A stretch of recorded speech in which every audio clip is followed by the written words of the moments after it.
நீங்கள் உங்களை fit and ஸ்ட்ராங்காக வச்சுக்கிறதுக்கு இந்த மீல்ஸ்லாம் ட்ரை பண்ணி பாருங்கள். இன்றைக்கி டிஷ் என்னென்னு பார்த்தீங்கன்னா butter garlic egg fried rice.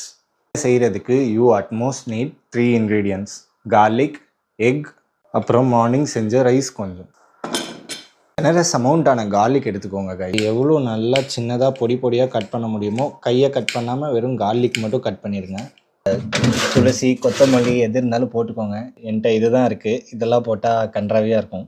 Butter melt ஆகட்டும். ஒரு பட்டர் மெல்ட் ஆனதுக்கப்புறம் கார்லிக்லாம் ஆட் பண்ணிடுறேன். I found some ginger garlic paste, so அதையும் ஆட் பண்ணிக்கிறேன்.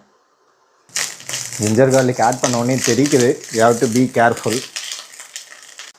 ஐயோ, ரைஸ் எடுத்துகிட்டு அதுக்குள்ளே லைட்டாக தீஞ்சிடுச்சு கைஸ். இனிமேல் பட்டர் கார்லிக் ஃப்ரைட் ரைஸ் இல்லை, burnt garlic fried rice. Rice add பண்ணுறேன்.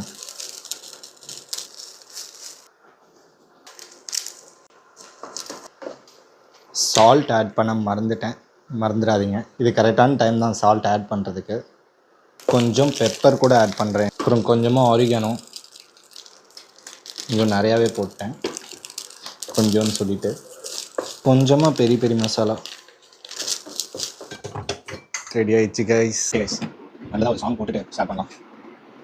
பர்ன்ட் கார்லிக் ஃப்ரைட் ரைஸ் எப்படி இருக்குன்னு டெஸ்ட் பண்ணிடலாமா கைஸ்? இது பர்ன்ட் கார்லிக் ஃப்ரைட் ரைஸும் இல்லை, ஜிஞ்சர் கார்லிக் பேஸ்ட் ஆட் பண்ணனால இது ஜிஞ்சர் கார்லிக் ஃப்ரைட் ரைஸ் ஆயிடுச்சு. அது ரொம்ப நிறையா ஆட் பண்ணிட்டனால ஜிஞ்சர் கார்லிக் டாமினேட் பண்ணிடுச்சு.